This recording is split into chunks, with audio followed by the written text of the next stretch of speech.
A very special good afternoon to all of you. स्वागत है आपका हमारे चैनल स्टडी विद अभिमान में। आज मैं आप लोगों के लिए पॉलिटेक्निक एंट्रेंस एग्जाम 2020 के लिए केमिस्ट्री से रिलेटेड कुछ इंपॉर्टेंट न्यूमेरिकल्स लेकर आया हूँ। तो आज की इस वीडियो में मैं आपको यहाँ पे केमिस्ट्री से रिलेटेड कुछ इंपॉर्टेंट न्यूमेरिकल सॉल्व करवाने वाला हूँ और ये न्यूमेरिकल्स आपके एंट्रेंस एग्जाम के पॉइंट ऑफ व्यू से इम्पॉर्टेंट हैं। तो चलिए फिर आज के इस वीडियो को स्टार्ट करते हैं। तो वीडियो को स्टार्ट करने से पहले मुझे आप लोगों को यहाँ पे एक बात बतानी है। तो कल मैं थोड़ा बिजी था, इसीलिए मैं पॉलिटेक्निक से रिलेटेड कोई वीडियो नहीं अपलोड कर पाया था। लेकिन कुछ स्टूडेंट कंफ्यूज हो गए और बार बार मुझसे ये कमेंट करके पूछने लगे कि सर अब पॉलिटेक्निक की क्लास नहीं चलेगी। तो मैं आपको फिर से एक बार बता दे रहा हूँ कि जब तक आप लोगों का पॉलिटेक्निक का एंट्रेंस एग्ज़ाम नहीं हो जाता तब तक आप लोगों की क्लासेस परमानेंट चलती रहेंगी, लगातार चलती रहेंगी। ये बात आप ध्यान रखिएगा। और रही बात क्लास 10th की, तो उसके लिए अलग टीचर है। मैंने आपको कई बार बताया कि जब तक आप लोगों का एंट्रेंस एग्ज़ाम नहीं हो जाता तब तक आप लोगों की क्लासेस परमानेंट चलती रहेंगी। कल मैं थोड़ा बिजी था, इसी वजह से कोई वीडियो अपलोड नहीं कर पाया था। तो चलिए फिर आज की इस वीडियो को स्टार्ट करते हैं और देखते हैं हमारा यहाँ पे सबसे पहला क्वेश्चन क्या दिया है। तो जैसा कि आप देख सकते हैं, ये आज का आपका यहाँ पे सबसे पहला क्वेश्चन दिया है। यहाँ पे आपसे क्वेश्चन पूछा गया है कि सुक्रोज यानी चीनी जिसका केमिकल फॉर्मूला होता है C12H22O11 का अणु भार ज्ञात कीजिए। तो मैं आपको पहले ही बता देता हूं कि ये क्वेश्चन आपका मोस्ट इंपॉर्टेंट है। मोस्ट इंपॉर्टेंट क्यों है ये भी बता देता हूं, क्योंकि यहाँ पे आपसे अणु भार पूछा हुआ है और अणु भार से रिलेटेड आपके एंट्रेंस एग्जाम में कई बार क्वेश्चंस पूछे जा चुके हैं। और मैं आपको बता दूं कि मैंने आपको अणु भार निकालना बहुत पहले ही सिखा दिया था, जब मैंने आपको केमिस्ट्री में एक चैप्टर पढ़ाया था रसायन की भाषा यानी लैंग्वेज ऑफ केमिस्ट्री। वहाँ पे मैंने आपको अणु भार निकालना डिटेल में बताया हुआ था। और जैसा कि आप देख सकते हैं यहाँ पे चीनी का केमिकल फॉर्मूला लिखा हुआ है। तो ये आपसे क्वेश्चन के रूप में भी डायरेक्ट पूछा जा सकता है। यहाँ से आपका एक क्वेश्चन और बन सकता है, आपसे पूछा जा सकता है कि सुक्रोज यानी चीनी का केमिकल फॉर्मूला क्या होता है। C12H22O11 होता है, ये ध्यान रखिएगा। और मैं आपको बता दूं कि केमिकल फॉर्मूले से रिलेटेड मैंने अलग से एक वीडियो बनाई हुई है जहां पे मैंने आपको सभी केमिकल फॉर्मूले डिटेल में बताए हुए हैं। अगर अभी तक आप लोगों ने इस वीडियो को नहीं देखा तो चैनल पे जाकर देख सकते हैं, एक बार उस वीडियो को देख लीजिए। अगर आपके एंट्रेंस एग्जाम में केमिकल फॉर्मूले से रिलेटेड कोई क्वेश्चन पूछा जाता है तो उस वीडियो से बाहर कोई क्वेश्चन नहीं आएगा। अगर वीडियो को नहीं देखा है तो आप चैनल पे जाकर देख सकते हैं। अब ये क्वेश्चन आपके सामने लिखा हुआ है, ये क्वेश्चन आपसे दूसरे तरीके से भी पूछा जा सकता है। ध्यान रखिएगा, अभी मैं आपको बताऊंगा कि दूसरे तरीके से कैसे पूछा जाएगा। जैसा कि आप देख सकते हैं यहाँ पे चीनी का केमिकल फॉर्मूला लिखा हुआ है और जो अणु भार होता है हम केमिकल फॉर्मूले के बेसिस पर ही कैलकुलेट करते हैं। तो दूसरे तरीके से ऐसे आप लोगों से क्वेश्चन पूछा जाता है, जो आपका ये केमिकल फॉर्मूला है इसको यहाँ से हटा दिया जाएगा और सिर्फ आपसे पूछ लिया जाएगा कि सुक्रोज यानी चीनी का अणु भार ज्ञात कीजिए। तो अगर आपको चीनी का केमिकल फॉर्मूला याद रहेगा तो तभी आप इस क्वेश्चन को सॉल्व कर पाएंगे, अगर आपसे दूसरे तरीके से पूछा जाता है। लेकिन यहाँ पे तो फॉर्मूला लिखा हुआ, यहाँ तो वैसे निकल जाएगा, लेकिन चीनी का केमिकल फॉर्मूला याद जरूर कर लीजिएगा। अगर दूसरे तरीके से क्वेश्चन पूछ लिया जाएगा, यहाँ से इस फॉर्मूले को हटा दिया जाएगा, ये नहीं दिया रहेगा, तो आपको फॉर्मूला याद होना जरूरी है, तभी आप इस क्वेश्चन को आगे सॉल्व कर पाएंगे। तो चलिए फिर हम इस क्वेश्चन को सॉल्व करते हैं। जैसा कि आप देख सकते हैं मैंने यहाँ पे लिखा सुक्रोज यानी चीनी का अणु भार कैसे निकलेगा। केमिकल फॉर्मूला जो आपका यहाँ पे दिया है, सबसे पहले ये फॉर्मूले को हम यहाँ पे लिख देते हैं C12H22 और O11, ये मैंने यहाँ पे फॉर्मूला लिख दिया, ठीक है। इसी के बेसिस पे हम यहाँ पे अणु भार को कैलकुलेट करने वाले हैं। तो जैसा कि आप देख सकते हैं यहाँ पे C है, यहाँ पे H, यहाँ पे O। C से हमारा मतलब हो जाएगा कार्बन, कार्बन को हम C से रिप्रेजेंट करते हैं। H से हमारा मतलब हो जाएगा हाइड्रोजन, हाइड्रोजन को हम H से रिप्रेजेंट करते हैं। और O से हमारा मतलब हो जाएगा ऑक्सीजन, ऑक्सीजन को हम O से रिप्रेजेंट करते हैं। तो इस क्वेश्चन को सॉल्व करने के लिए सबसे पहले आपको कार्बन, हाइड्रोजन और ऑक्सीजन तीनों का परमाणु भार पता होना बहुत जरूरी है। अगर आपको इन तीनों का परमाणु भार ही नहीं मालूम है तो आप इस क्वेश्चन को सॉल्व नहीं कर पाएंगे। अभी मैं आपको बताऊंगा कैसे सॉल्व करना है, पूरी प्रोसेस में आपको यहाँ पे डिटेल में बताऊंगा। तो चलिए सबसे पहले हम यहाँ पे सॉल्व करेंगे C12 को, ठीक है, C12 को सॉल्व करेंगे। अब यहाँ पे C लिखा है तो C से हमारा होता है कार्बन, कार्बन को हम C से रिप्रेजेंट करते हैं। और कार्बन का परमाणु भार क्या होता है? कार्बन का परमाणु भार 12 होता है। कार्बन का एटॉमिक नंबर यानी परमाणु क्रमांक 6 होता है और इसी का दुगना इसका परमाणु भार होता है यानी 12 होता है। मैं आपको बता दूं, जब भी आपसे अणुभार पूछा जाएगा तो आपको यहाँ पे जो दिया होता है, जैसे आपका यहाँ पे C12H22O11 दिया था, तो यहाँ पे आपको C का परमाणु भार पता होना चाहिए, H का पता होना चाहिए, O का पता होना चाहिए, तभी आप क्वेश्चन को सॉल्व कर पाएंगे, ठीक है। तो यहाँ पे C आपका लिखा हुआ है, तो कार्बन का परमाणु भार क्या होता है? कार्बन का परमाणु भार 12 होता है, जैसा कि मैंने आपको बताया। और यहाँ पे C12 लिखा है, कितने कार्बन यहाँ पे हैं? 12 कार्बन है, जैसा कि आप देख सकते हैं 12 कार्बन है। और यहाँ पे C लिखा है, कार्बन का परमाणु भार क्या होता है? 12 होता है, तो 12 गुणे 12 हो जाएगा यानी C12। C की जगह मैंने यहाँ पे 12 क्यों लिखा है? क्योंकि कार्बन का परमाणु भार 12 होता है और यहाँ पे टोटल कितने कार्बन दिए गए हैं? 12 दिए गए हैं, तो 12 गुणे 12 हो जाएगा C12 की जगह। जैसा कि आप देख सकते हैं नीचे मैंने यहाँ पे सबसे पहले 12 गुणे 12 लिखा है, फिर इसके बाद प्लस का साइन लगाएंगे। अब आगे सॉल्व करेंगे H22 को। अब हमें किसको सॉल्व करना है यहाँ पे? अब हमें यहाँ पे H22 को सॉल्व करना है, तो चलिए इसको सॉल्व करते हैं। हाइड्रोजन, हाइड्रोजन का परमाणु भार क्या होता है? 1 ही होता है और इसका परमाणु क्रमांक भी 1 होता है। अब यहाँ पे कितने हाइड्रोजन आपको दिए गए हैं? टोटल 22 हैं। H22 लिखा है तो 22 और हाइड्रोजन का परमाणु भार 1, तो 22 गुणे 1 इसकी जगह लिख सकता हूँ, H की जगह हमारा 1 हो जाएगा और 22 तो आपका हाइड्रोजन यहाँ पे दिया ही हुआ है, तो 22 गुणे 1 हो जाएगा, जैसा कि आप देख सकते हैं। आगे मैंने यही लिखा हुआ है, ठीक है। फिर इसके बाद सबसे लास्ट में आपका O11 है, तो यहाँ पे नीचे प्लस का साइन। अब O11 वाले को सॉल्व करेंगे, चलिए उसको हम सॉल्व कर लेते हैं। तो जैसा कि आप देख सकते हैं यहाँ पे आपका O लिखा है, O से आपका मतलब यहाँ पे क्या हो जाएगा? ऑक्सीजन से हो जाएगा। ऑक्सीजन को O से रिप्रेजेंट करते हैं। ऑक्सीजन का परमाणु भार क्या होता है? 16 होता है। परमाणु क्रमांक 8 होता है ऑक्सीजन का और इसी का दुगना इसका परमाणु भार होता है। तो ऑक्सीजन का परमाणु भार क्या होता है? 16 होता है। अब यहाँ पे कितने ऑक्सीजन है? O11 लिखा है ना, 11 है, तो 11 और यहाँ पे ऑक्सीजन का परमाणु भार क्या होता है? 16 होता है, ठीक है। तो 11 गुणे 16 हो जाएगा। ऑक्सीजन की जगह O की जगह हमने क्या लिखा है? 16 लिखा है, क्योंकि ऑक्सीजन का परमाणु भार होता है। और कितने ऑक्सीजन है? 11 है, तो 11 गुणे 16, जैसा कि आप देख सकते हैं लास्ट में मैंने यहाँ पे लिखा हुआ है। अब ये हमारा क्वेश्चन हो चुका है सॉल्व, इसी को यहाँ पे आगे सॉल्व कर लीजिए, आपको आंसर मिल जाएगा। तो चलिए सॉल्व करते हैं। 12 की मल्टीप्लाई 12 में कराएंगे, 144 यहाँ पे मिलेगा, फिर प्लस का साइन लगा ही रहेगा। फिर 22 की मल्टीप्लाई 1 में तो 22 हो जाएगा, फिर प्लस 11 की मल्टीप्लाई 16 में, तो 11 की मल्टीप्लाई 16 में कराएंगे तो आपको मिलेगा 176। तो आपको यहाँ पे इन सबको ऐड कर लेना है, 144 प्लस 22 प्लस 176, इन सबको ऐड करेंगे तो ऐड करने पर आपको मिलेगा 342, ये आपका इसमें करेक्ट आंसर हो जाएगा। तो मैंने आपको यहाँ पे एकदम बेसिक से बताया हुआ है, डिटेल में आपको सारी चीज़ें यहाँ पे बता दी।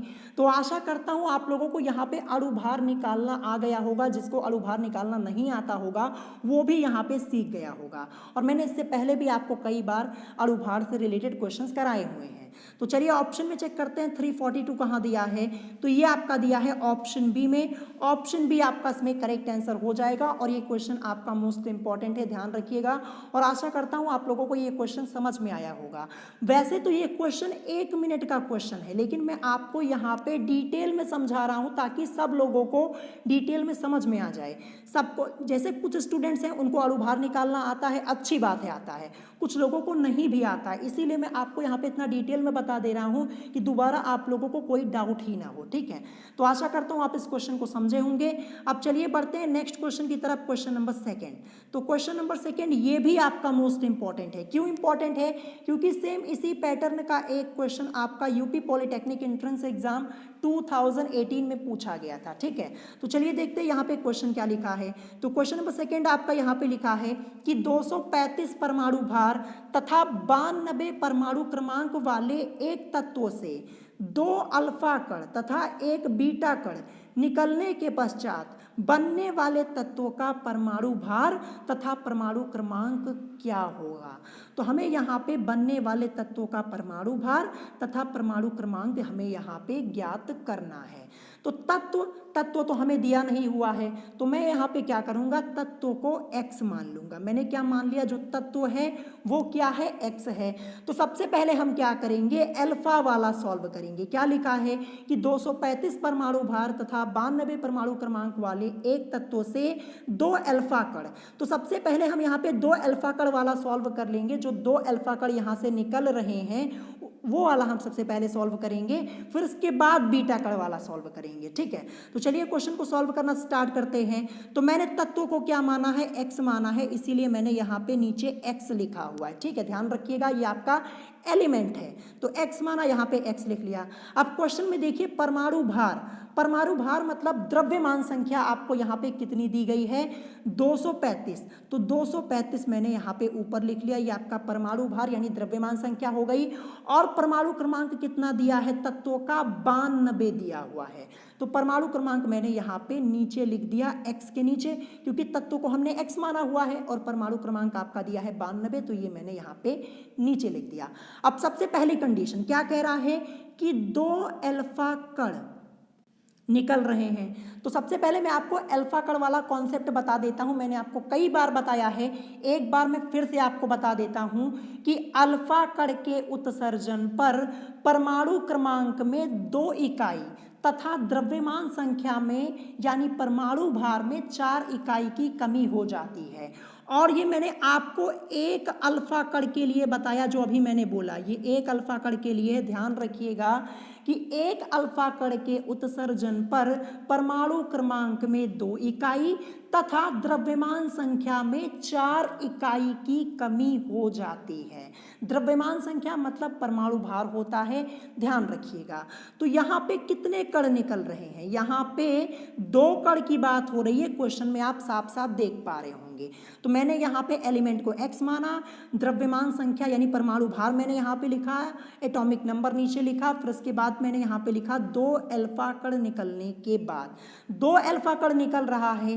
तो यहाँ पे पहले आपका परमाणु भार क्या था, 235 था, अब क्या हो जाएगा, 2 अल्फा कण निकल रहा है। तो यहाँ पे जो आपका परमाणु भार है यानी द्रव्यमान संख्या है, इसमें 8 इकाई की कमी हो जाएगी। 8 इकाई की कमी क्यों होगी, क्योंकि 2 अल्फा कण निकल रहा है, एक के निकलने पर 4 की कमी होती है परमाणु भार में यानी द्रव्यमान संख्या में, लेकिन यहाँ पे 2 निकल रहा है तो 8 की कमी हो जाएगी, यानी 235 से घटकर क्या हो जाएगा, 227 हो जाएगा, 8 की कमी हो जाएगी। अब परमाणु क्रमांक आपका क्या है, एटॉमिक नंबर 92 है, 2 अल्फा कण निकल रहा है, तो अब क्या हो जाएगा, अब परमाणु क्रमांक में 4 इकाई की कमी हो जाएगी, क्योंकि 2 अल्फा कण निकल रहा है। अगर एक निकलता है तो परमाणु क्रमांक में 2 इकाई की कमी होती है, लेकिन 2 निकल रहा है तो क्या हो जाएगा, 4 इकाई की कमी हो जाएगी, यानी 92 से क्या हो जाएगा, 88 हो जाएगा। तो हमने यहाँ पे अल्फा वाला सॉल्व कर लिया, जो 2 अल्फा कण वाला था वो सॉल्व किया, हमें क्या मिला, ये x हमने जो एलिमेंट माना हुआ है, एटॉमिक नंबर यानी परमाणु क्रमांक हमें 88 मिला, और यहाँ पे परमाणु भार यानी द्रव्यमान संख्या हमें 227 मिली। अब आगे क्वेश्चन में देखिए, यहाँ पे लिखा है कि एक बीटा कण भी आपको दिया है, यहाँ पे एक बीटा कण भी निकल रहा है। तो एक बीटा कण निकलने के पश्चात बनने वाले तत्व का परमाणु भार तथा परमाणु क्रमांक क्या होगा। तो जो हमने यहाँ पे अल्फा वाला सॉल्व किया, 2 अल्फा कण निकलने के बाद ये जो हमने सॉल्व किया, हमें यहाँ पे क्या मिला, x आपका एलिमेंट 88 आपका यहाँ पे एटॉमिक नंबर, और 227 यहाँ पे परमाणु भार यानी द्रव्यमान संख्या। अब इसको हम लिखेंगे नीचे। तो जैसा कि आप देख सकते, जो ये वाला पार्ट था मैंने यहाँ पे नीचे लाके लिख दिया है। अब क्वेश्चन क्या कह रहा है कि बीटा कण भी निकल रहा है एक, तो अब हम यहाँ पे एक बीटा कण निकलने के बाद ये वाला सॉल्व करेंगे। क्वेश्चन आप लोग देख पा रहे होंगे, यहाँ पे ये बीटा कण की बात हो रही है और एक बीटा कण की बात हो रही है, तो यही अब हम एक बीटा कण वाला सॉल्व कर लेंगे। ठीक है, तो सॉल्व करने से पहले मैं आपको यहाँ पे बीटा कण का कॉन्सेप्ट बता देता हूँ कि बीटा कण के उत्सर्जन पर परमाणु क्रमांक में 1 इकाई इकाई की वृद्धि होती है तथा द्रव्यमान संख्या यानी जो परमाणु भार होता है वो अपरिवर्तित रहता है, ये ध्यान रखिएगा। और मैं आपको ये एक बीटा कण के लिए बता रहा हूँ, ध्यान रखिएगा कि एक बीटा कण के उत्सर्जन पर परमाणु क्रमांक में 1 इकाई की वृद्धि हो जाती है, यानी परमाणु क्रमांक 1 इकाई बढ़ जाता है। और जो द्रव्यमान संख्या यानी परमाणु भार होता है वो अपरिवर्तित रहता है, ये ध्यान रखिएगा। तो जैसा कि आप देख सकते हैं एक बीटा कण निकलने के बाद क्या हो जाएगा, जब एक बीटा कण निकलेगा जो आपका यहाँ पे परमाणु भार यानी द्रव्यमान संख्या है इसमें कोई चेंज नहीं होगा। 227 यहाँ पे है, यहाँ पे भी 227 ही रहेगा। लेकिन जो आपका एटॉमिक नंबर यानी परमाणु क्रमांक है जो 88 है वो बढ़ के क्या हो जाएगा, 89 हो जाएगा, 89 हो जाएगा, क्योंकि एक बीटा कण के उत्सर्जन पर परमाणु क्रमांक में 1 इकाई की वृद्धि हो जाती है। ध्यान रखिएगा, मैंने आपको क्या बताया कि बीटा कण के उत्सर्जन पर परमाणु क्रमांक में 1 इकाई की वृद्धि हो जाती है और जो परमाणु भार यानी द्रव्यमान संख्या होती है वो अपरिवर्तित रहती है, ध्यान रखिएगा। तो जैसा कि आप देख सकते हैं हमने यहाँ पे बीटा वाला भी सॉल्व कर लिया, अल्फा पहले सॉल्व किया, फिर अल्फा वाला यहाँ पे लिख के फिर बीटा वाले को सॉल्व कर लिया और हमें क्या मिला, ये जो नीचे आपका 89 लिखा है ये एटॉमिक नंबर यानी परमाणु क्रमांक है। तो एटॉमिक नंबर हमें यहाँ पे क्या मिल गया, 89 मिल गया, ठीक है, जैसा कि आप देख सकते हैं। और यहाँ पे जो 227 है ये क्या है, ये आपका परमाणु भार यानी द्रव्यमान संख्या है, ये हमें क्या मिली, 227। तो चलिए ऑप्शन में चेक करते हैं 89 और 227 कहाँ पे दिया हुआ है। तो जैसा कि आप देख सकते हैं ये आपका दिया है ऑप्शन सी में, ऑप्शन सी ये आपका इसमें करेक्ट आंसर हो जाएगा। तो ध्यान रखिएगा परमाणु भार हमें कितना मिला है, परमाणु भार हमें मिला है 227, क्या मिला है, परमाणु भार 227 मिला है। और जो परमाणु क्रमांक हमें मिला है वो हमें मिला है 89 यानी 89, ये आपका इसमें करेक्ट आंसर हो जाएगा।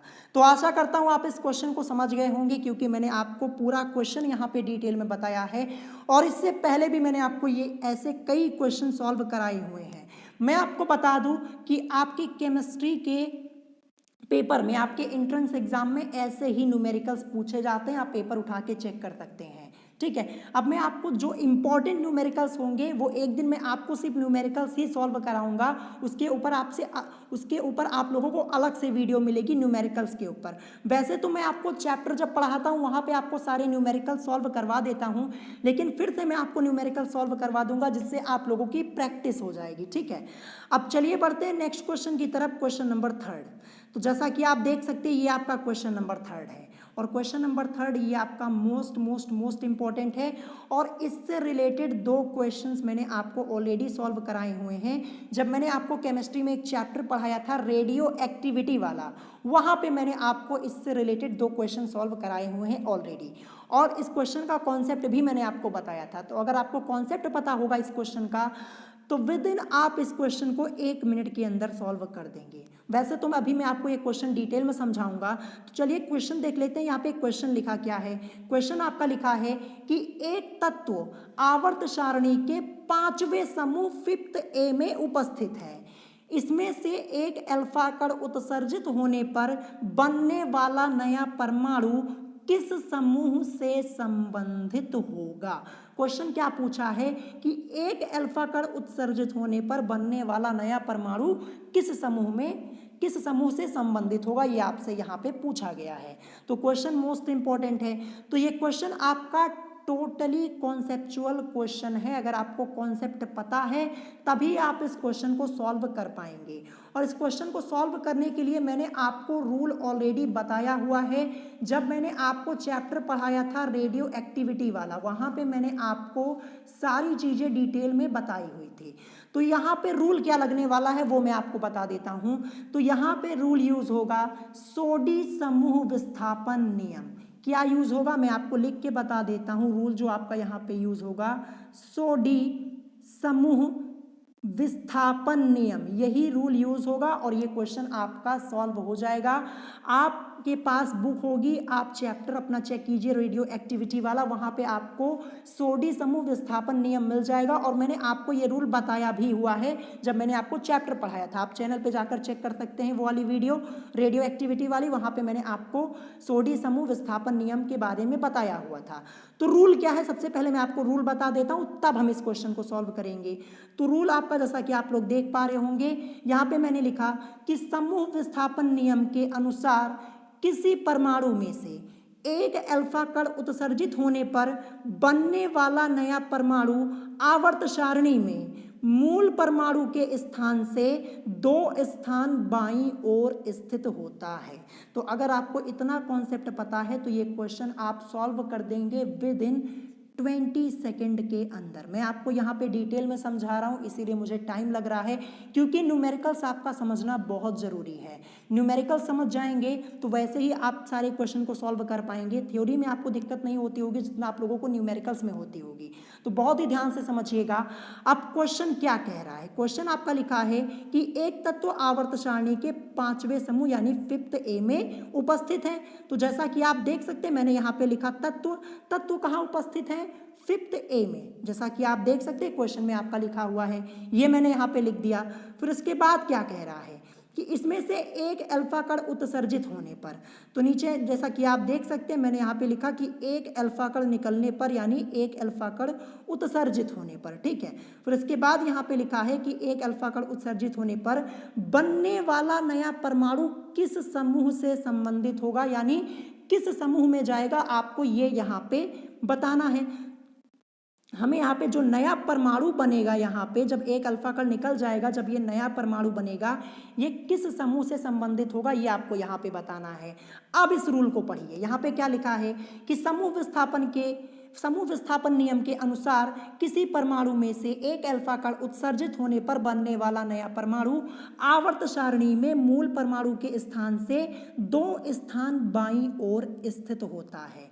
अब यहाँ पे एक अल्फा कण निकल रहा है, 5th ए में पहले था, ठीक है। अब क्या हो जाएगा, ये 2 स्थान बाईं ओर चला जाएगा। क्या हो जाएगा, 2 स्थान बाईं ओर चला जाएगा। जैसे ये 5th ए में था, अब ये 5th ए से 2 स्थान बाईं ओर, तो 5th ए से पहले आपका आएगा 4th ए, फिर 4th ए से पहले आपका यहाँ पे 3rd ए, तो ये 3rd ए में चला जाएगा। 2 स्थान बाईं ओर ना, दूसरे स्थान ना, ये दूसरा स्थान यहीं पे तो आएगा।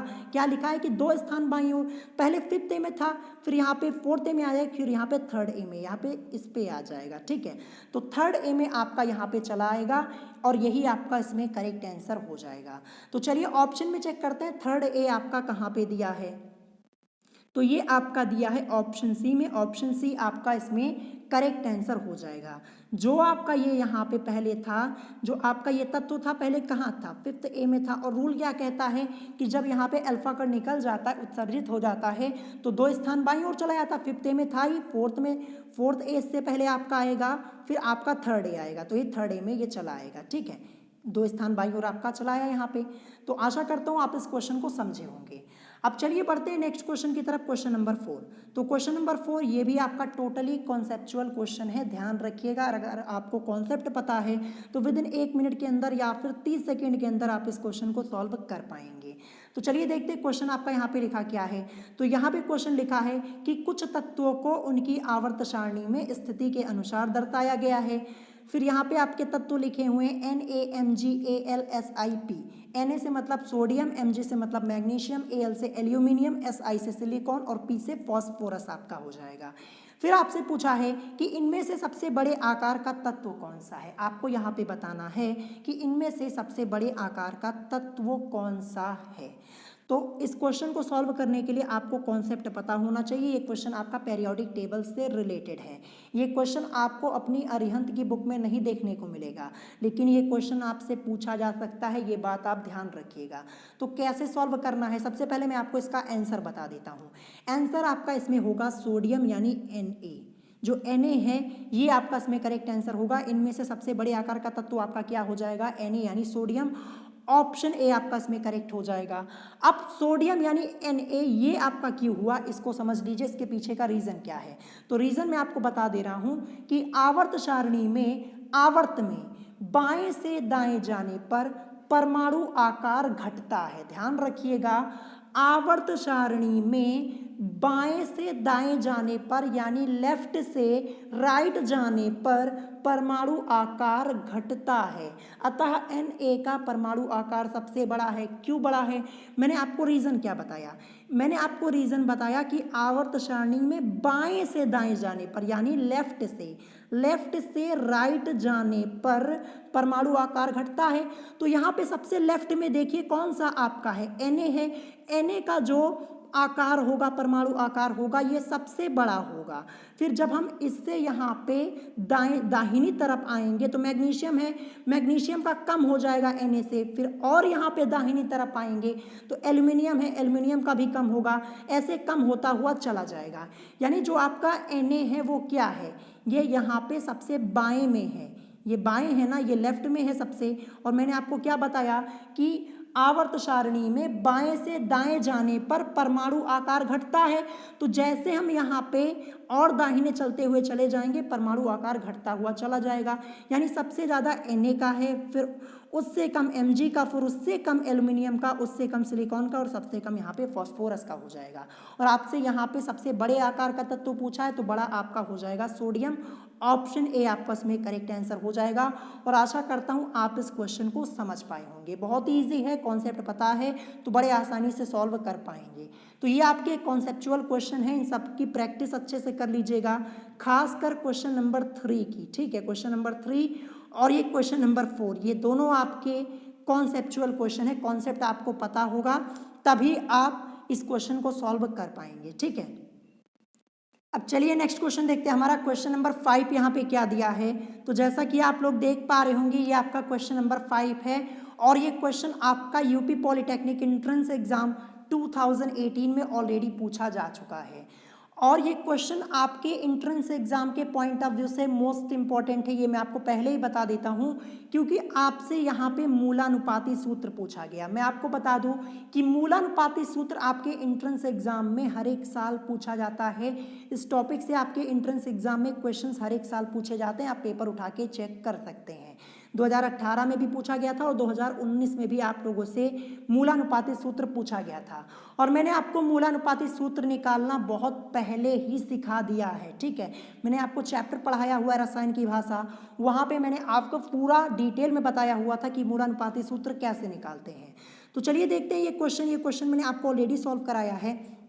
क्वेश्चन है कि ए का कार्बनिक यौगिक की प्रतिशत रचना में Ca यानी कैल्शियम 40%, C यानी कार्बन 12%, O यानी ऑक्सीजन 48% है। इस यौगिक का मूलानुपाती सूत्र है। आपको यहाँ पे मूलानुपाती सूत्र निकालना है। तो चलिए क्वेश्चन को सॉल्व करते हैं। सबसे पहले हमें यहाँ पे क्या क्या पता है। आपको यहाँ पे तत्व दिए गए हैं और उनकी प्रतिशतता दी हुई है। तो जैसा कि आप देख सकते हैं मैंने यहाँ पे एक टेबल बनाई। सबसे पहले यहाँ पे तत्व और यहाँ पे प्रतिशतता, ये दोनों आपको क्वेश्चन में दिया हुआ है। तो Ca कैल्शियम की प्रतिशतता 40%, कार्बन की 12% और ऑक्सीजन की 48%, ये आपको क्वेश्चन में दिया हुआ है। अब इसके आगे का काम आपको खुद ही करना है, ध्यान रखिएगा, इसके आगे आपको खुद ही सॉल्व करना होगा। अब क्वेश्चन में कुछ नहीं दिया है इसके अलावा। तो यहाँ पे तत्व और प्रतिशतता के बाद हम क्या करते हैं, परमाणु भार लिखते हैं। ये थर्ड प्रोसेस हमारी यही होगी। तत्व प्रतिशतता लिखने के बाद परमाणु भार। किसका परमाणु भार? जो तत्व आपके दिए हुए हैं, जैसे यहाँ पे कैल्शियम दिया है, कार्बन और ऑक्सीजन, इन्हीं का परमाणु भार हम यहाँ पे लिखेंगे। तो कैल्शियम का परमाणु भार 40 होता है, कार्बन का होता है 12 और ऑक्सीजन का होता है 16। अभी ऊपर ही मैंने आपको बताया कार्बन ऑक्सीजन का और कैल्शियम का 40 होता है, ध्यान रखिएगा। तो परमाणु भार हमने यहाँ पे लिख लिया। अब इसके बाद क्या करेंगे, परमाणुओं की संख्या निकालेंगे। परमाणुओं की संख्या हमें यहाँ पे निकालनी होगी। कैसे निकलेगी परमाणुओं की संख्या निकालना? बहुत ईजी, आपको कुछ नहीं करना है, प्रतिशतता बटे परमाणु भार आपको कर देना है। यानी जो आपका यहाँ पे प्रतिशतता दी गई है, प्रतिशतता और डिवाइड कर देंगे परमाणु भार से, आपको यहाँ पे परमाणुओं की संख्या मिल जाएगी। ठीक है, तो यहाँ पे सबसे पहले हम निकालेंगे Ca का। प्रतिशतता कितनी दी है, क्योंकि यहाँ पे परमाणु की संख्या बराबर आपका क्या हो जाएगा, प्रतिशतता बटे परमाणु भार। तो प्रतिशतता कैल्शियम की 40 और परमाणु भार भी 40, तो 40 बटे 40 सॉल्व करने पर 1 आपका आ जाएगा, डिवाइड करेंगे तो यहाँ पे। अब देखते हैं कार्बन। तो कार्बन की प्रतिशतता 12 और परमाणु भार भी यहाँ पे 12, तो 12 बटे 12 1 आ जाएगा सॉल्व करने पर। अब ऑक्सीजन का देखिए, ऑक्सीजन की प्रतिशतता 48 और अपॉन में यहाँ पे परमाणु भार आपका आ जाएगा ऑक्सीजन का, कितना दिया है 16, तो 16 हो जाएगा, और 16 इकन्नम 16 तियां 48। ठीक है, तो यहाँ पे जैसा कि आप देख सकते हैं हमने यहाँ पे परमाणुओं की संख्या भी निकाल ली। यहाँ पे कैल्शियम की हमें मिली 1, कार्बन की मिली 1 और ऑक्सीजन की मिली 3। ठीक है, परमाणु की संख्या हो गया। अब सबसे लास्ट में क्या करते हैं, सरल अनुपात निकालते हैं। क्या निकालते हैं, सरल अनुपात। अब सरल अनुपात कैसे निकलता है, बहुत ही ध्यान से समझिएगा, ये स्टेप आपका इंपॉर्टेंट है। देखिए यहाँ पे हमने जो परमाणुओं की संख्या निकाली, कैल्शियम की 1, कार्बन की 1 और ऑक्सीजन की 3।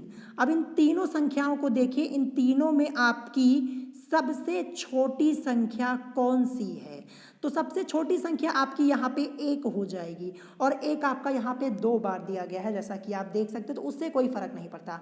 अगर बाई चांस यहाँ पे 1 की जगह आपको 2 लिखा हुआ मिलता, 1 2 3 दिया होता, तो छोटी संख्या क्या होती, 1 ही तो होती, लेकिन यहाँ पे 1 आपका यहाँ पे 2 बार लिखा है, तो 1 ही आपकी यहाँ पे सबसे छोटी संख्या है।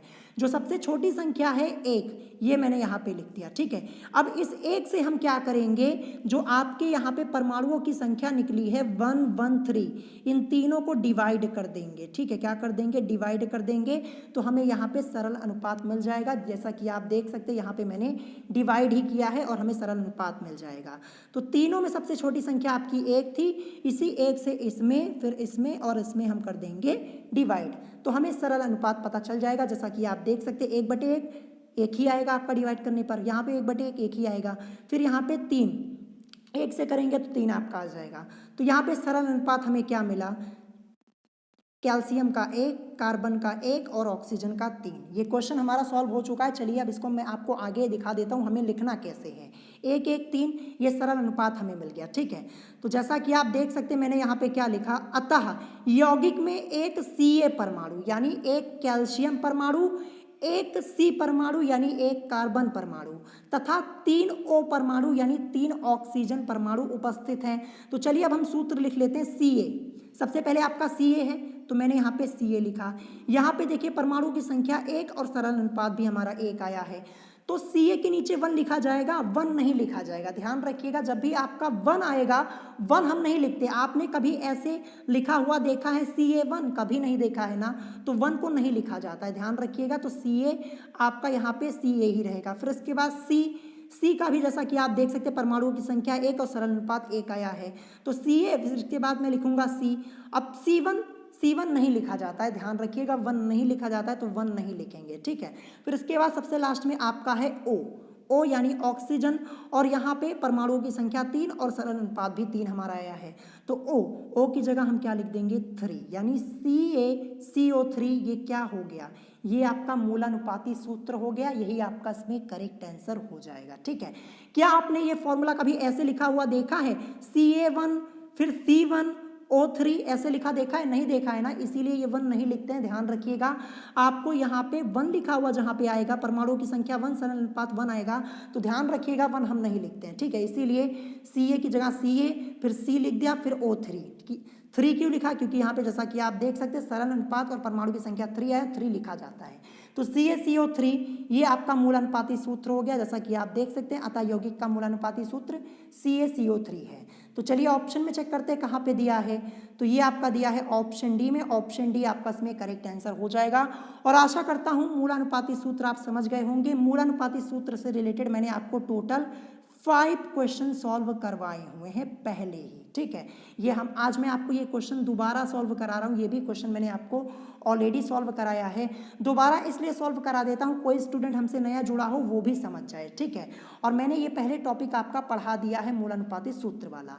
अब चलिए बढ़ते हैं आज के लास्ट क्वेश्चन की तरफ, क्वेश्चन नंबर 6। तो जैसा कि आप देख सकते हैं ये आज का आपका लास्ट क्वेश्चन है, क्वेश्चन नंबर 6। यहाँ पे आपसे क्वेश्चन पूछा गया है कि एक रेडियो एक्टिव नाभिक की अर्ध आयु 44 दिन है। इस नाभिक का 1 ग्राम कितने दिन में कम होकर 125 मिलीग्राम रह जाएगा। क्वेश्चन क्या है कि एक रेडियो एक्टिव नाभिक की अर्ध आयु 44 दिन है। जब अर्ध आयु 44 दिन है तो पूर्ण आयु कितनी हो जाएगी, पूर्ण आयु कितनी हो जाएगी ये बताइए। 88 हो जाएगी ना। 88 क्यों ही, क्योंकि जैसा कि आप देख सकते हैं यहाँ पे क्या लिखा है, एक रेडियो एक्टिव नाभिक की अर्धायु 44 दिन है, अर्धायु 44 है, तो पूर्ण आयु क्या हो जाएगी, 88 ही तो होगी, क्योंकि 88 का आधा ही तो 44 होता है। इस क्वेश्चन को हम ट्रिक की मदद से सॉल्व करने वाले हैं। इस क्वेश्चन के लिए मैंने एक ट्रिक आप लोगों को ऑलरेडी बताई हुई है। आपको अपनी बुक में इस टाइप के 2 क्वेश्चन देखने को मिलेंगे रेडियो एक्टिविटी वाले चैप्टर में, और ये दोनों क्वेश्चन पे ये ट्रिक वर्क करती है, जो ट्रिक मैंने ये बनाई हुई है। ठीक है, तो यहाँ पे आपको अर्धायु कितनी दी हुई है, 44 दिन दी है, तो पूर्ण आयु कितनी हो जाएगी, 88 हो जाएगी। 88 क्यों हुई, क्योंकि 88 का ही तो आधा 44 होता है। तो आपको कुछ नहीं करना है, ये 44 और प्लस 88 इन दोनों को जोड़ दीजिए, यानी 44 प्लस 88 कर दीजिए, आपको मिलेगा 132, यानी 132 दिन। यही आपका इसमें करेक्ट आंसर हो जाएगा। क्वेश्चन आपका हो गया सॉल्व। तो 132 देखते हैं कहाँ दिया है, ये आपका दिया है ऑप्शन डी में, तो ऑप्शन डी ये आपका इसमें करेक्ट आंसर हो जाएगा। सिंपल सी ट्रिक है, बस आपको क्या ध्यान रखना है, जैसे देखिए यहाँ पे अर्धायु आपको 44 दी थी, तो पूर्ण आयु कितनी हो जाएगी, पूर्ण आयु 88 हो जाएगी। 88 क्यों हुई, क्योंकि यहाँ पे अर्धायु लिखा है, 44 का ही तो आधा 88 होता है। तो कुछ नहीं करना है आपको, यहाँ पे अर्धायु और पूर्ण आयु इन दोनों को ऐड कर देना है, 44 प्लस 88 कर दीजिए, 132 दिन। हो गया आपका क्वेश्चन सॉल्व। क्या फ़ायदा आपको बेसिक मेथड लगाने का, अगर आप बेसिक मेथड से इस क्वेश्चन को सॉल्व करने जाएंगे तो कम से कम 3 से 4 मिनट लगेंगे। साथ ही साथ आपको फॉर्मूला भी समझ में नहीं आएगा कैसे सॉल्व किया जाएगा। तो ध्यान रखिएगा, इस ट्रिक का यूज़ करिए, बड़े आसानी से ये क्वेश्चन सॉल्व हो जाएगा। ऑप्शन डी आपका इसमें करेक्ट आंसर हो जाएगा। तो आज की इस वीडियो में मैंने आपको टोटल 6 क्वेश्चन सॉल्व कराए हैं, और ये सारे क्वेश्चंस आप लोगों के एंट्रेंस एग्जाम के पॉइंट ऑफ व्यू से मोस्ट इंपॉर्टेंट है। ध्यान रखिएगा, इन सब की प्रैक्टिस कर लीजिएगा, और अगर कोई क्वेश्चन आपको नहीं समझ में आया हो तो आप मुझसे कमेंट करके पूछ सकते हैं। और अगर आज की वीडियो आपको पसंद आई हो तो वीडियो को लाइक करना मत भूलिएगा, और साथ ही साथ हमारे चैनल स्टडी विद अभिमान को सब्सक्राइब करना मत भूलिएगा। तो आज की वीडियो में इतना ही, मिलेंगे नेक्स्ट वीडियो में। Thanks for watching.